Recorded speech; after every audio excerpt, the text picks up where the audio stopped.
So basic గా కల్కి trailer 1 మీద వీడియో చేద్దాం అనుకున్నా, బట్ నాకు అంతగా ఏం ఐడియాస్ రాలేదు. అయినా నాకు అనిపించిన కొన్ని డీటెయిల్స్ చెప్తా చూడండి. ఇక్కడ ఈ సింబల్ చూస్తుంటే ప్రభాస్ సూట్ మిట్సుబిషి కంపెనీ వాళ్ళు తయారు చేశారని తెలుస్తుంది. అశ్వత్థామ ఫ్లాష్ బ్యాక్ లోనూ ఇంకా ఈ గెటప్ లోనూ బానే ఉన్నాడు, బట్ ఈ షార్ట్స్ లో చూస్తుంటే కళ్ళ కింద కాటుకుంది. అండ్ కాశీలో ఎవరికి నుదుటి మీద బొట్లు లేవు, డ్రెస్సింగ్ కూడా హిందూస్ లా లేదు. సో నాకు తెలిసి వీళ్ళందరూ ముస్లిమ్స్. సో అశ్వత్థామ కూడా ముస్లిం లా వేషం మారడానికి కాటుకు పెట్టుకున్నాడు అనిపిస్తుంది. శంబాలలో ఏమో టెంపుల్స్ ఇంకా మనుషులు కూడా హిందూస్ లా ఉన్నారు. సో శంబాలలో హిందూస్, కాశీలో ముస్లిమ్స్. ఈ కాశీని రూల్ చేస్తున్న కాంప్లెక్స్ లీడర్ యాస్కిన్ ముస్లిం నేమ్ లా ఉంది. సో హిందూస్ ముస్లిమ్స్ కలిసి with the help of Ashwatthama మన యాస్కిన్ ని అంతం చేసే మహత్తరమైన కార్యక్రమమే ఈ కల్కి. యాక్చువల్ గా యాస్కిన్ వర్డ్ గూగుల్లో చూస్తే యాస్కిన్ జీ అనేది స్కిన్ ఇన్ఫెక్షన్స్, బర్న్స్, క్రాక్స్ ని క్యూర్ చేయడానికి వాడే ఆయింట్మెంట్. మన కమల్ హాసన్ ని చూస్తే స్కిన్ అంతా కాలిపోయి బొబ్బర్లు వచ్చి ప్యాచెస్ గా ఉంది. సో తన డిజీజ్ ని క్యూర్ చేసే ఆయింట్మెంట్ నే తన పేరుగా పెట్టాడు. వాహ్, నాగి ఈస్ జీనియస్. ఇక ప్రభాస్, దీపిక, దిశా పాట్ని జస్ట్ స్టోరీ కోసం సైడ్ క్యారెక్టర్స్ అని నాకు అనిపిస్తుంది. నెక్స్ట్ పార్ట్స్ లో వీళ్ళ ఇంపార్టెన్స్ ఎక్కువ ఉండొచ్చు అనిపిస్తుంది. ఇలా నోటికి వచ్చింది బాగా ఒక వీడియో చేయొచ్చు, కానీ టైం వేస్ట్ అని చేయలే. బట్ కొన్ని రోజులుగా సోషల్ మీడియా చూస్తే ప్రమోషన్స్ లేదు, హైప్ లేదని గోల చేస్తున్నారు. అది చూసి నాకు మండింది, అందుకే ఈ వీడియో చేస్తున్నా. హలో అండ్ వెల్కమ్ టు దైవ్. కల్కి ప్రమోషన్స్ విషయంలో అసలు ఏం జరుగుతుంది భయ్య? వీడియో స్టార్ట్ చేసే ముందు అసలు నాకు ఒకటి అర్థం కాదు భయ్య. నీకు తెలుసు కదా సినిమా వస్తుందని, నీకు ఇంట్రెస్ట్ ఉంది కదా, అయితే వెళ్ళి చూడు, లేదా ఇంకో నలుగురిని తీసుకెళ్లి చూపించు. వాడెవడో ప్రమోషన్స్ చేయట్లేదని నువ్వు బాధపడడం ఏంటి? నువ్వు ప్రొడ్యూసర్వా, డైరెక్టర్వా, మరి నీకు ఏంట్రా? India's most prestigious film release అంటే ఆ బజ్ ఎలా ఉండాలి, ఆ వైబ్ ఎలా ఉండాలి? ఇండియాస్ మోస్ట్ ప్రెస్టీజియస్ ప్రాజెక్ట్ అని ఎవరు చెప్పాడు? వాడే అనుకున్నాడు. నీకు సినిమా టీం గానీ, ప్రొడక్షన్ యూనిట్ గానీ ఎవరైనా వచ్చి ఇది ఇండియాస్ ప్రెస్టీజియస్ ప్రాజెక్ట్ అని చెప్పారా? లేదు. మరెందుకురా నీకు? నేషన్ మొత్తం మెయిన్ టాపిక్ ఇదే అయిపోవాలి. నేషన్ మొత్తం మెయిన్ టాపిక్ ఇదే ఎందుకు అవ్వాలి? మామూలుగా అడుగుతున్నా, ఎందుకు అవ్వాలి? ఏంటిది? ఎక్కడ చూసినా ఈ సినిమా పేరే వినపడాలి. ఏ ఇంకో సినిమా రాకూడదా? వేరే సినిమాలు చూడకూడదా? ఈ సినిమా పేరే ఎందుకు వినపడాలి? పట్టుమని సినిమాకి 10 రోజులు కూడా లేవు, ఒక మొమెంటమే లేదు సినిమా నుండి. మొమెంటమా అంటే నాగశ్విన్ ఊరంతా తిరగాల? ఓ మర్చిపోయాను, బుజ్జి అనే వెహికల్ ని ఇండియా అంతా తిప్పుతున్నారుగా, మరి ఇంకే మొమెంటం కావాలి? Hello all and welcome to 99mm Lab. కల్కి ప్రమోషన్స్ విషయంలో అసలు ఏం జరుగుతుంది భయ్య? నేను చెప్తా ఏం జరుగుతుందో. బేసిక్ గా ప్రమోషన్స్ అనే కాన్సెప్ట్ మనం ఈ రోజు టైవ్యూ వీడియో ద్వారా డిస్కస్ చేద్దాం. అంతకన్నా ముందు ఒక విషయం, గత 6 ఏళ్ల నుండి మా ప్రభాస్ ఫ్యాన్స్ కి ఎందుకు భయ్య ఇలా జరుగుతోంది? లైన్ లో ఉండి, నాకు ఈ లైన్ లో ఉండి వీడెవడో నా ఫ్యాన్ అంట బాధపడుతున్నాడు అంట. పోస్ట్ పోన్ అంటారు, డిలే అంటారు, నెట్వర్క్ ఇష్యూస్ అంటారు. అది కూడా ఒక్కసారి 2 సార్లు కాదు, ప్రతి సినిమాకి ఇదే మాట. నువ్వు ప్రొడ్యూసర్వా? కాదు సార్. మరి డైరెక్టర్వా? కాదు సార్. కానీ ప్రమోషన్స్ చేయాలి సార్, ఛానల్ లేపేస్తా. సరే, ఇప్పటికన్నా ప్రమోషన్ స్టార్ట్ చేయండి అంటే అసలు ఆ ఊపే లేదు. ప్రొడ్యూసర్లు కూడా ఇంత టెన్షన్ పడరు కదరా, వాళ్ళు వేరే స్టేట్స్ లో ప్రమోట్ చేస్తారో లేదో అని మీకెందుకురా టెన్షన్? అబ్బో, ప్రమోషన్ చింపేస్తారని అనుకుంటే బుజ్జి బుజ్జి బుజ్జి, ఇది తప్ప ఇంకేం వినపడట్లేదు. నీ ఇష్టం ఏంట్రా నాకు అర్థం కాదు. వాళ్ళ సినిమా కోసం కష్టపడి రీసెర్చ్ చేసి ఒక డిజైన్ గీసుకొని మహీంద్రా కంపెనీతో కొలాబరేట్ అయ్యి 4 కోట్లు పెట్టి వెహికల్ తయారు చేసి ప్రమోట్ చేయకుండా ఏం చేయాలి? గరాజ్ లో పెట్టుకోవాలా? నేను నాగశ్విన్ ప్లేస్ లో ఉంటే దాన్ని ఢిల్లీ, ముంబై కాదు, కాకినాడ, అమలాపురంలో కూడా తిప్పేవాడిని. ఫ్రస్ట్రేషన్ ఆల్మోస్ట్ పీక్స్ కి వెళ్ళిపోతున్న టైంలో ఎండాకాలంలో డర్మీ కూల్ లాగా మనల్ని కూల్ చేయడానికి వదిలేరు భయ్య బుజ్జి భైరవ ఎపిసోడ్స్. మీరు పని పాట లేకుండా రోజు అప్డేట్ అని ఏడుస్తూ ఫ్రస్ట్రేట్ అయితే ఏదో మిమ్మల్ని కూల్ చేయడానికి ఒక అప్డేట్ ఇస్తున్నట్టుగా అయిపోయింది పరిస్థితి. అదే మీరు వాళ్ళని దొబ్బకుండా మీ పనులు మీరు చూసుకున్నారనుకో, వాళ్ళకి నచ్చినప్పుడు రిలీజ్ చేస్తారు, మీరు చూస్తారు, నచ్చితే సినిమాకి వెళ్తారు, లేకపోతే లేదు. అప్పుడు మీకు ఫ్రస్ట్రేషన్ రాదు, ఏమీ రాదు. పోస్టర్స్ వదులుతున్నారు, టీజర్లు, ట్రైలర్ వదులుతున్నారు, ప్రమోషనల్ సాంగ్స్ వదులుతున్నారు, అయినా సరే ఏదో మిస్ అవుతున్న ఫీలింగ్. ఇప్పుడే బుజ్జి తప్ప ఏం చూపించట్లేదు అన్నావు, మళ్ళీ సాంగ్స్, ట్రైలర్స్ వదులుతుంటే ఇంకా ఏదో మిస్ అవుతుందంట ఏంట్రా? రక్తం దాకేస్తా. ఆ హైప్ అండ్ జోస్ రావట్లేదు. ఏమై ఉంటుందని ఆలోచిస్తే కొన్ని రీజన్స్ తట్టాయి భయ్య. అందులో first the actors are not coming out for promotion. Telugu మాట్లాడతావుగా, మాట్లాడతావు కదా, మరి ఇంకెందుకు ఇంగ్లీషు?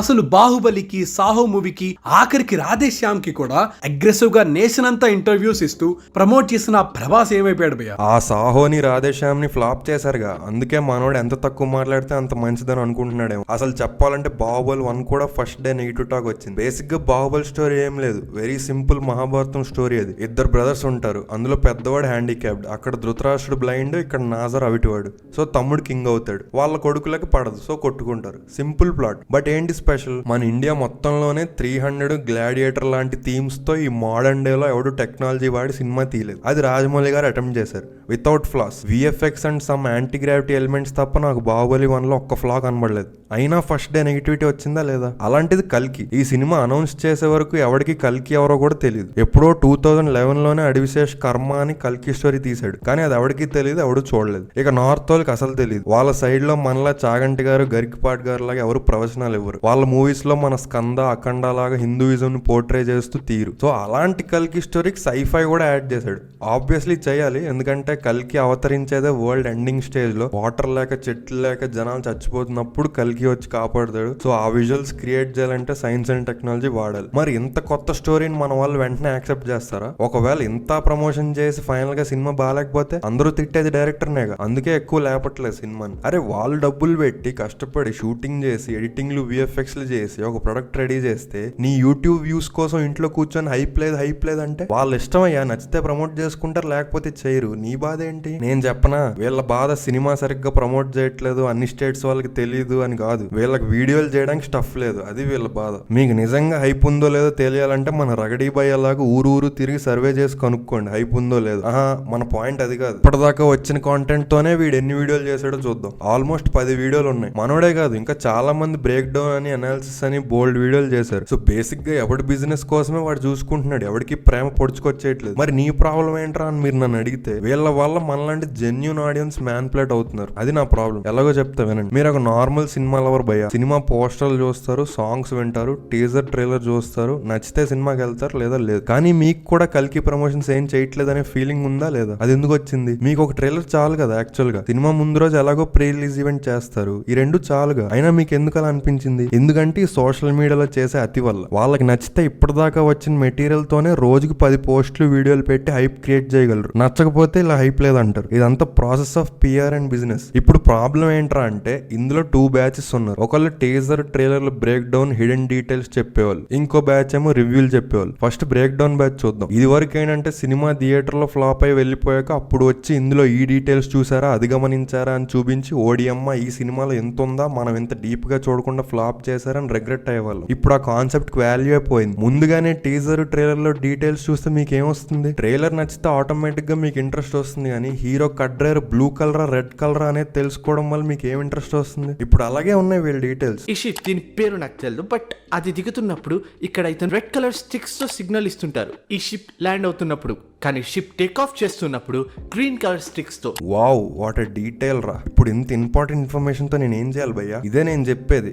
వీళ్ళ వల్ల ఏంటంటే ఏమీ లేని దగ్గర ఏదో ఉందనే క్యూరియాసిటీ తెప్పిస్తారు. వీడికి పోయిందే ఉంది, వీడు చెప్పిందే సినిమాలో ఉందనుకో అందరూ వీడిని పొగుడుతారు. లేదనుకో వీడియోకి వ్యూస్ అయితే వచ్చేసాయిగా, ఎటు చూసినా నా బిజినెస్ సక్సెస్. కానీ మనకి ఎక్సైట్మెంట్ పోతుంది కదా. ఇక్కడ చెప్పిన డీటెయిల్స్ సినిమాలో ఉన్నాయనుకో ఇంకేం ఎక్సైట్మెంట్ ఉంటుంది? ఇంకా అడిషనల్ గా డైరెక్టర్ గొప్పతనం కూడా మనం అర్థం చేసుకోలేం. ఇందులో ఏముందిలే, ఇది నాకు ఆల్రెడీ తెలుసు అంటాం. పర్పస్ ఆఫ్ ద మూవీ పోయిందిగా. ఇక నెక్స్ట్ రివ్యూ బ్యాచ్. సరే మూవీకి రివ్యూస్ ఓకేరా అనుకుంటే టీజర్ కి ట్రైలర్ కి రివ్యూ ఏంటి భయ్యా? ఇక్కడ నేను రివ్యూ ఇచ్చే వాళ్ళ తప్పను, చూసే వాళ్ళదే తప్పు. మీరెందుకు వాడు రివ్యూ చూసి వాడి వల్ల ఇన్ఫ్లుయెన్స్ అవుతున్నారు? ఇది జస్ట్ వాడి ఒపీనియన్ అని వదిలేచ్చు కదా. ఆ ఒపీనియన్ కి క్రెడిబిలిటీ ఎందుకు ఇస్తున్నారు? ఎందుకంటే బేసిక్ గా మీ ఒపీనియన్స్, వాడి ఒపీనియన్స్ కొన్ని సినిమాలకు మ్యాచ్ అయ్యాను అంతేగా. అలా ప్రతిసారి అవ్వాలని లేదుగా. సో ఇక్కడ కూడా జరిగేది అదే. వాళ్ళ రివ్యూస్ తో ఏదేదో ఫాల్స్ హోప్, హైప్ క్రియేట్ చేస్తారు. అది మనం ఇన్ఫ్లుయెన్స్ అయ్యి అదే ఎక్స్పెక్టేషన్ తో సినిమాకి వెళ్తాం, డిసప్పాయింట్ అవుతాం. యాక్చువల్గా ఇంకొద్దిసేపు ఓపిక పడితే చిన్న పీపీటీ ఒకటి రెడీ చేశా ప్రమోషన్స్ మీద.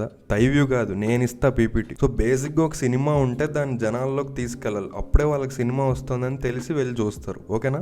Basic point. ఇది వరకు అయితే పోస్టర్, ఆడియో లాంచ్, ట్రైలర్ అంతే. ఇప్పుడు సినిమాలు ఎక్కువ అయిపోవడం వల్ల, అందులోనూ స్క్రాప్ ఎక్కువ అయిపోవడం వల్ల కొంచెం మెటీరియల్ ఎక్కువ వదలాల్సి వస్తుంది. బట్ ఏదైనా కానీ ఈ మెటీరియల్ కి, ప్రమోషన్స్ కి టార్గెట్ ఆడియన్స్ ఎవరు? పని పాట లేకుండా ట్విట్టర్ లో హీరోల కోసం ఫ్యామిలీస్ ని తిట్టుకునేవాళ్ళు. ఎందుకంటే ఏ అప్డేట్ వచ్చినా ఫస్ట్ చూసేది వాళ్ళే. సినిమాకి ఫస్ట్ డే వెళ్ళేది కూడా ఎక్కువ శాతం వాళ్ళే. నార్మల్ ఆడియన్స్, ఫ్యామిలీస్ కి ఎప్పుడు మౌత్ టాకే. అప్పుడు అంతే, ఇప్పుడు అంతే. స్కంద లాంటి రాడ్ మూవీకి కూడా మాస్ ఆడియన్స్ వెళ్ళారు. గుంటూరు కారంకి ఫస్ట్ డే రాడ్ టాక్ వచ్చిన ఫ్యామిలీస్ బాగుందనేసరికి అందరూ వెళ్ళారు. సో ఎన్నేళ్ళైనా సినిమా ఫేట్ ని డిసైడ్ చేసేది word of mouth and families. ఇది పక్కన పెడదాం. మరి అలాంటప్పుడు ఇన్ని అప్డేట్స్ ఎందుకురా అంటే ఇక్కడే మనం అసలు మ్యాటర్ లోకి వెళ్దాం. ఇప్పుడు ఇన్ని సినిమాలు, అందులో పాన్ ఇండియా మార్కెట్ ఇవన్నీ వచ్చేసాక జనాలు ఊరికే ఏ సినిమాకి వెళ్ళట్లేదు. సో ఆ సో కాల్డ్ హైప్ అనేది క్రియేట్ చేయాలి. చేయాలి. ఇప్పుడు నేను ఒక ప్రొడ్యూసర్ని, నేను ఒక హీరోతో సినిమా చేశాను, ఇప్పుడు నేను దాన్ని ప్రమోట్ చేయాలి. ఎలా? దానికే నేను ఆ హీరో పిఆర్ అనేవాడిని పట్టుకుంటా. పిఆర్ అంటే పబ్లిక్ రిలేషన్స్, అంటే ఆ సెలబ్రిటీని జనాలకి కనెక్ట్ చేసే టూల్ అనమాట. మీరు ఒప్పుకున్నా ఒప్పుకోకపోయినా ఈ ప్రపంచంలో ప్రతి హీరోకి, హీరోయిన్ కి, పొలిటీషియన్ కి, క్రికెటర్ కి, ఏ సెలబ్రిటీకి అయినా పిఆర్ టీమ్ ఉంటుంది. బేసిక్ గా ఎవరిని ఎప్పుడు ఎలా ప్రమోట్ చేయాలన్నా వీళ్ళే చేస్తారు. ఫర్ ఎగ్జాంపుల్ ఎవరైనా రిటైర్ అయిపోయినా లేదా సినిమాల్లాగా డౌన్ అయిపోయిన హీరోయిన్స్ ఫోటోలు సడన్ గా ఒక రోజు సోషల్ మీడియా అంతా కనిపిస్తాయి. ఎందుకు? అదే పిఆర్ అంటే. డబ్బులు ఇచ్చి ప్రమోట్ చేయించుకుంటారు అనమాట. అదే సపోజ్ ఎవడో సెలబ్రిటీ ఎవరినో షూట్ చేసో లేదా యాక్సిడెంట్ చేసో చంపేశాడు అనుకో, ఆ న్యూస్ ఎతుకుదాం అంటే మీకు న్యూస్ వెబ్సైట్స్ లో తప్ప సోషల్ మీడియాలో ఎక్కడ కనబడదు. ఎందుకు? మళ్ళీ పిఆర్ఏ. సో ఎవరినైనా లేపాలన్నా ఎవరినైనా లేపేయాలన్నా అన్ని పిఆర్ఏ. సో నెక్స్ట్ పాయింట్ వద్దాం. ఇప్పుడు మా హీరోకి పిఆర్ ఉన్నాడు, మరి ఇప్పుడు సినిమాని ఎలా ప్రమోట్ చేయాలి? ఫస్ట్ బయట ప్రమోట్ చేస్తా. ఎలా? పోస్టర్లు, బ్యానర్లు, ఫ్లెక్సీలు ఇవి. మరి ఆన్లైన్ లో బోల్డ్ ప్లాట్ఫామ్స్ ఉన్నాయి కదా, ఎలా? 1 by 1 చూద్దాం. ఫస్ట్ రివ్యూస్ గానీ సినిమాల గురించి న్యూస్ రాసే వెబ్సైట్లకు డబ్బులు ఇస్తా,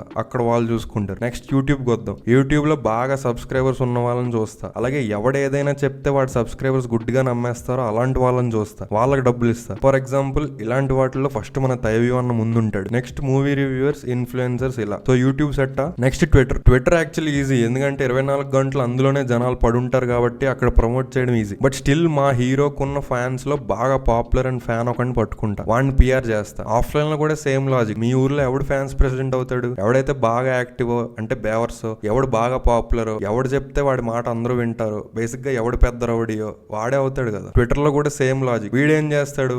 ఆఫ్లైన్ అనుకో, థియేటర్ దగ్గర బ్యానర్లు, ఫ్లెక్సీలు, ఈవెంట్లు పెట్టించి డీజేలు, ఫ్యాన్స్ కి భోజనాలు, ఇలా. అదే ఆన్లైన్ అనుకో, ట్విట్టర్ లో స్పేస్ పెట్టి అందరిని పిలిచి మాట్లాడతాడు, లేదా వాట్సాప్ గ్రూప్ లో షేర్ చేసి రచ్చ స్టార్ట్ చేయమంటాడు. ట్విట్టర్ సెట్టా. ఇన్స్టాగ్రామ్ అయితే మేమర్స్, ఇన్ఫ్లుయెన్సర్స్.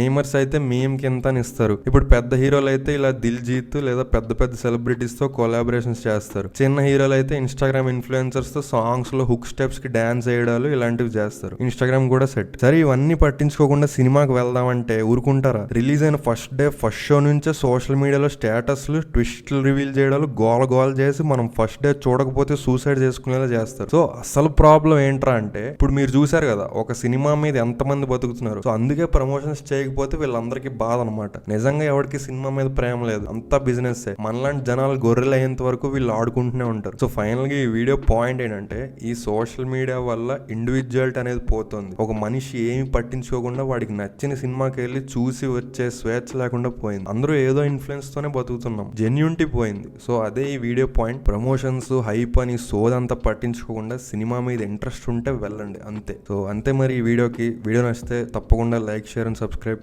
మళ్ళీ నెక్స్ట్ వీడియోలో కలుద్దాం. అంతవరకు ఉంటా మరి, బాయ్.